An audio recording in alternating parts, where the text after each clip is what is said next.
This is a conversation with John Foreman, someone with a fairly unique background to talk to on the Russian war in Ukraine. John spent several decades as an officer in the British military, but more importantly, he served as the British defense attache, first in Kyiv, Ukraine, and then in Moscow, where he witnessed Russia first preparing and then launching the war in 2022 up close, both of which gives him a fairly unique insight into both the Ukrainian and Russian military, political, and strategic thinking. And in this conversation, we talk about all of that. We talk about what have the 4 years of war actually done to the Russian military.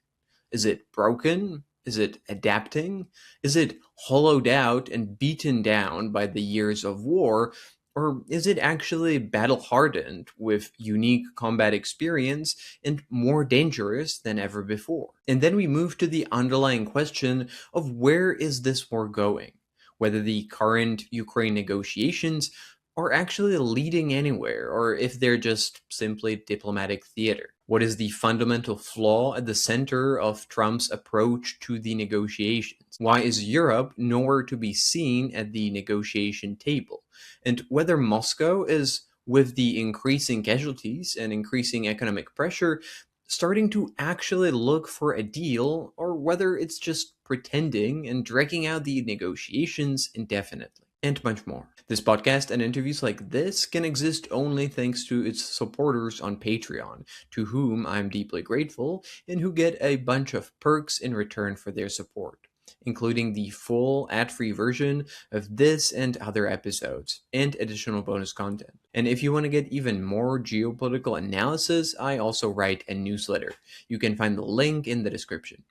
And now, enjoy the conversation. You wrote this really interesting report last year for the New Eurasian Strategic Center about Russian military performance and the lessons they're learning from the war, how they're reforming the military, how they might rebuild it using those lessons, um, uh, possibly if the war ends or throughout the war.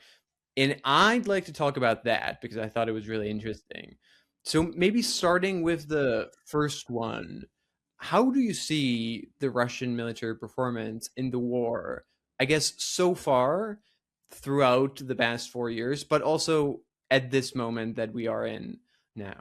Well, I think it's easy to say the performance has been abject. If you step back from where they were in February 22 to where they are now, they're a long, long way from what they wanted to achieve militarily.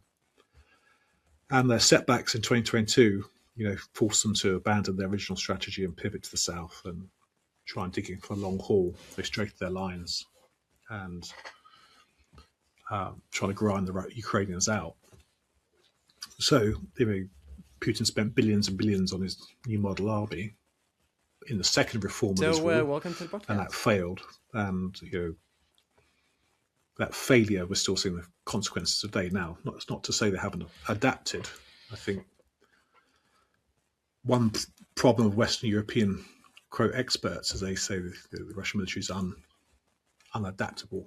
It's just too rigid. You can't do it. But it has changed. I think the Russian army today, the field is not the Russian army it was in 2022.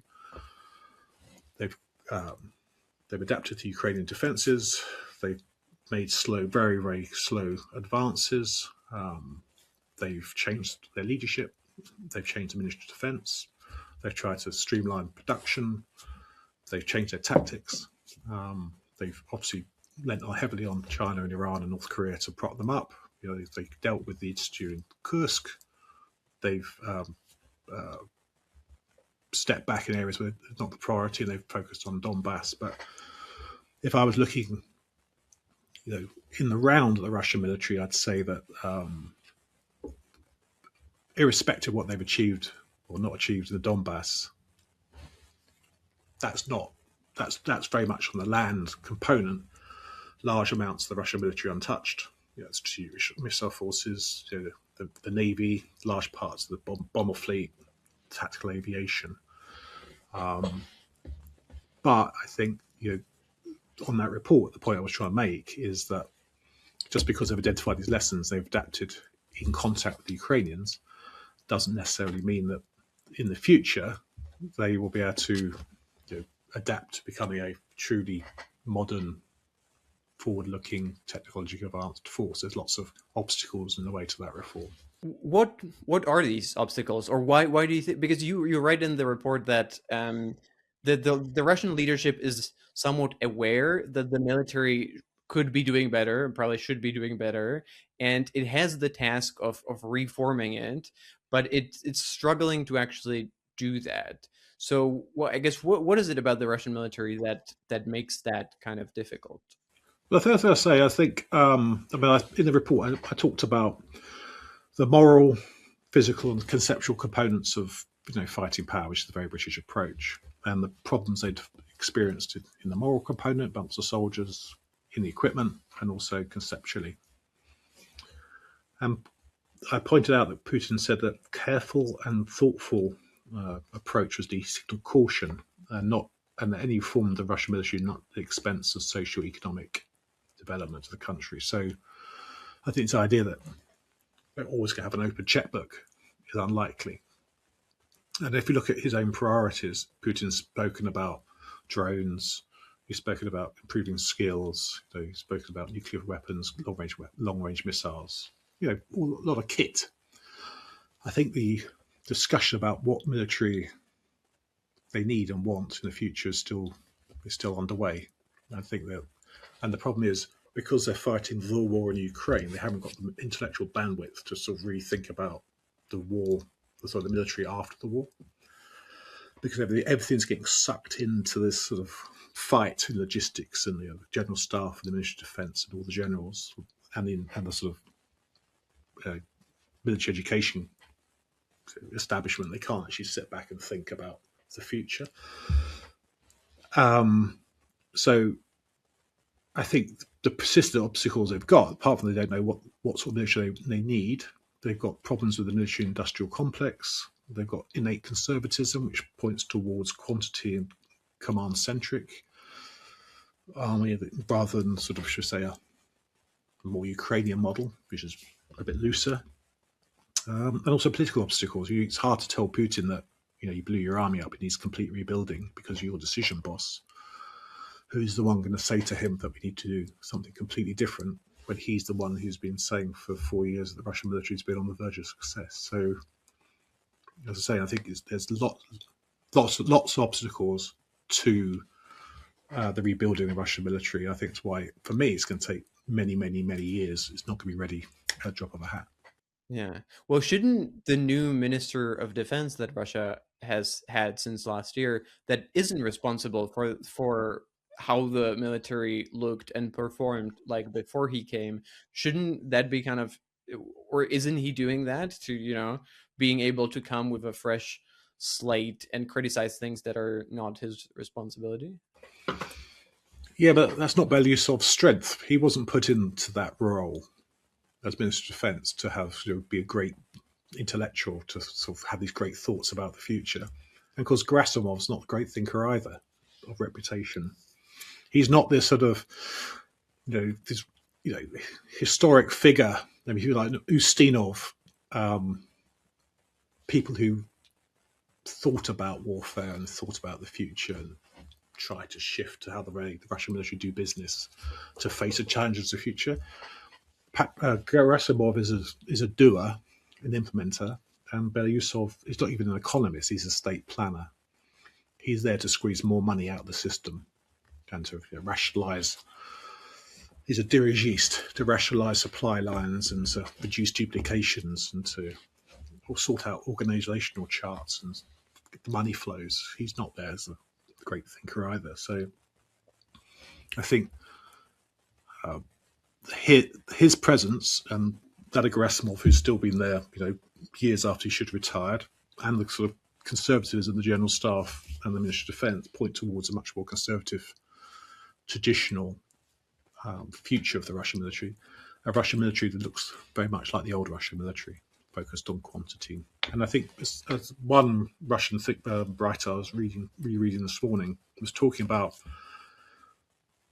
money problems, technical problems, capacity problems in the military-industrial complex, but also a problem of imagination. They build the things they've always built because they've always built those things. To try and weed them off that and to reshape the military and the whole industrial complex, everything, is going to be extremely difficult. So you might see bits and pieces, some bright spots of modernization, but not fully modernized force post-war. Is that, I think that's interesting that you say that, because my perspective was that I thought that the Russians were surprisingly good at modernizing, or maybe not a large scale modernization, but one experimentation with what works and what doesn't on the battlefield, and then implementing new technologies maybe slightly later than the Ukrainians, but often copying what the Ukrainians come up with and then being able to do it quite quickly and at much bigger scale. At scale. Yeah, but I would point, I think in the report, they've gone a lot better at reducing the time between finding something and striking it, for example, on the battlefield, whether that's deep strike across Ukraine or on the battlefield. They've put in place digital systems, which they didn't have before, to link up the battle space with the general staff and between the general staff, the Ministry of Defence, the factories. Obviously, drones, they've very much closed the gap. They were a generation behind before the war. They've closed that very quickly with the Ukrainians, but of course, the Ukrainians, it's the sort of cat and mouse style. This drone, new drone commands, new organisation of the battlefield, this sort of civilian patriotic military complex, bringing drones to the market, to the warfighter. But I think there are these bright spots. But also, if you looked at medical services, or if you looked at logistics, or if you look at combat aviation, you think, well, that's not so good. Or if you look at actual infantry tactics, infantry leadership, or the disconnect between the headquarters and the front line, I would say they've got problems there as well. So I think, again, it's patchy. But again, I think we should be careful of reading across from the war in Ukraine to a war. People say, well, Russia can disengage itself and then reset itself quite quickly, prepared for offensive operations against NATO. And so, well, the entire combined arms complex, combined arms army concept has failed. They haven't been able to do combined arms maneuver for 4 years. So they're stuck into this attritional battle, and a lot of the technological difficulties, developments are to unlock that tactical problem. They're not there to look at it against a peer competitor, a technologically advanced, more advanced peer competitor, which already has overmatch conventionally over them. So, as I said, I think the first thing they'll do, once the war's over, they'll go away and think about it quite carefully, and that'll take a long time, and then they'll start implementing it. But it will probably resemble very much where they've come from, and against probably a backdrop of being strategically defensive anyway, not an organisation set up for offensive operations. Just a quick break here. If you care about geopolitics, and I assume you do since you're listening to this, you might want to consider signing up to get my newsletter, Station Zero. Once every week or two, you'll get a free geopolitical analysis, a story, trend, or pattern of something that's really important but that most people tend to miss. Like the one where I talk about the major threat that Hungary's Prime Minister, Viktor Orban, is facing, why he's increasingly likely to be defeated in the next year's elections, why his new challenger is not at all who you would expect, and why it might be a lesson for politicians everywhere. If you want to sign up, just click the link in the description. And now, back to the conversation.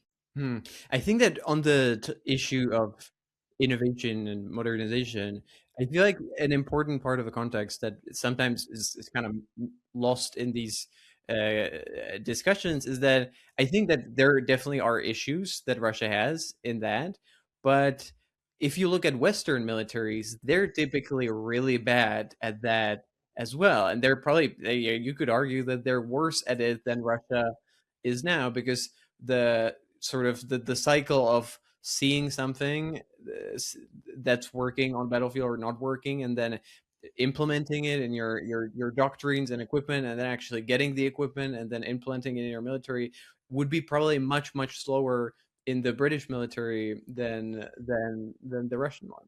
Yeah, like, of course, war is the mother of invention, and Russia's been forced to adapt because of its abject performance, just as the Ukrainians have been forced to adapt because of you know facing a country with much larger population, much larger economy, and this sort of cycle of innovation and action, reaction, counteraction has just been going on. Because, as I always point out, we're not at war with Russia, so we don't have the same forcing function of war to drive rapid innovation. Having said that, I think, as we saw in Afghanistan, Iraq, on different operations, that once you're engaged in contact, NATO showed it could react quite quickly in terms of counter ID, counterinsurgency tactics. But you have to have a forcing function. And I think that's the problem at the moment. Is a lot of this discussion we have in the West is quite academic. The public can see there's no war. The budgets are at 2.5%, 3.5%, 4%, whatever it is of GDP.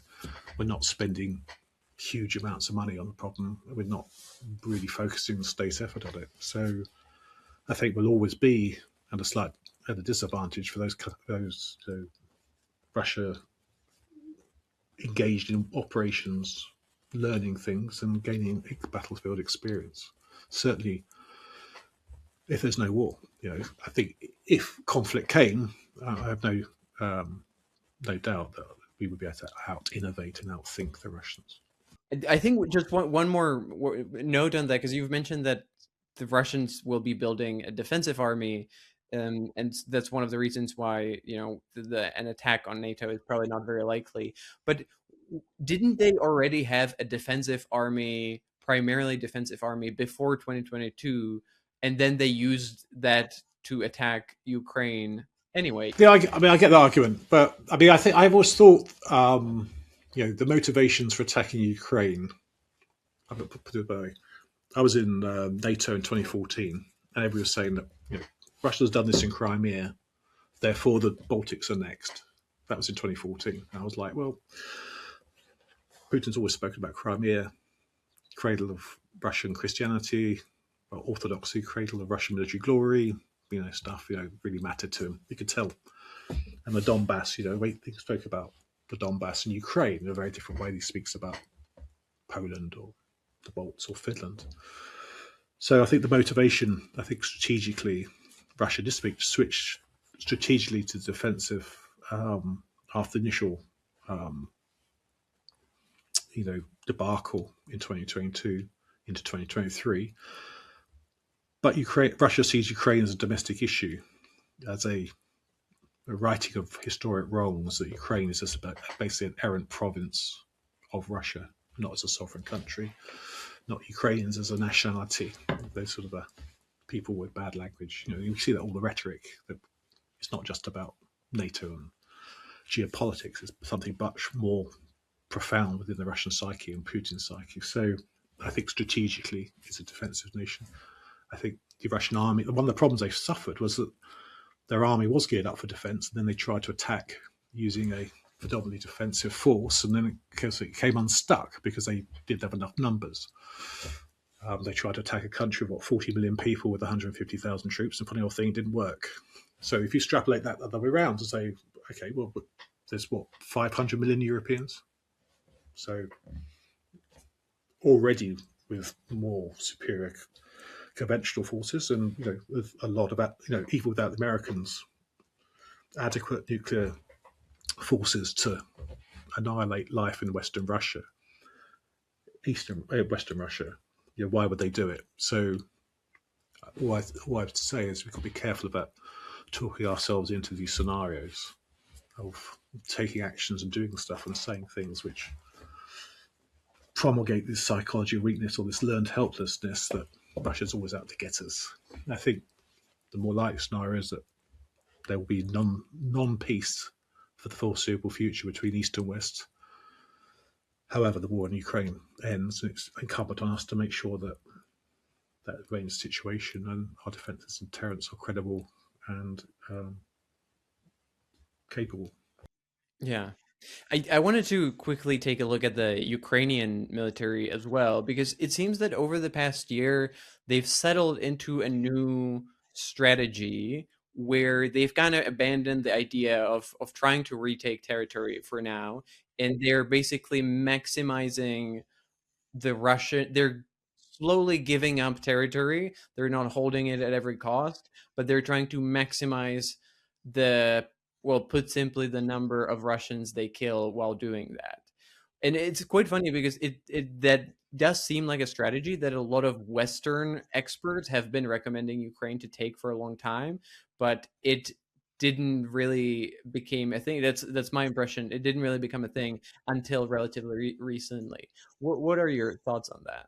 Yeah, I mean, I think there are a lot of similarities between the Russian armed forces and Ukrainian armed forces, certainly at senior levels, about this cult of the offence, the offensive action, which is obviously a legacy of the Soviet era. So in the Ukrainian armed forces, it all struck me you had two armed forces. You had the sort of more traditional general staff senior levels, and you had this new model citizen army which sprung up, which is extremely inventive. And I think you're right. For too long, they talked about one more heave and we'll be able to defeat the Russians to field, and that should have been that should have been disabused after 2023 when the offensive failed. So 2023, 24, 25, 26, there have been switched on to defensive. I think it's taken a long time to achieve that. A lot of Ukrainian problems in 24 and 25 are because of lack of adequate defences, because of lack of investment in not just having the front line, but defence in depth, rechanging structures from Waithen's brigades into divisions of corps. That's taken too long. Manpower issues remain the same. In this sort of lack of cohesion across the force, as you spoke about. Russia's quite good at implementing stuff across the army. Ukraine's quite bitty. The fact you're still seeing parts of the Ukrainian army having to crowdfund equipment strikes me. There's serious issues about digitization, logistics, weaponry, acting as a whole. That's why I think they've got a new Minister of Defence in there, this young wizkid, to bring imagination to that. But I think, again, you're striking against this organisation quite conservative in many areas and quite factional. Whether he, promotes again from lower down into the head of the army, I think might have to be seen, but I think it's probably likely because most ministers of defence change the chief of defence staff, chief of general staff at some stage. But again, I've always wanted more rigour within the Ukraine. So only so far you can survive on patriotic spirit and willingness to resist. It does take, if in a war of attrition, you have to be organised. And you can't be out organised by the enemy. You can't be out supplied because otherwise you'll lose, especially against an army which is much bigger and which continues the Russian side to get enough troops to replace those who've been lost. Having said that, I do think there's been signs recently of Ukraine's lethality against the Russians starting to perhaps reach such a level that Russia can't replace its ranks as it has done before. That's why the bonuses for signing on are going up. But ultimately, Russia has large cadres of men becoming 18 each year, which Ukraine can't compete with. Yeah, yeah.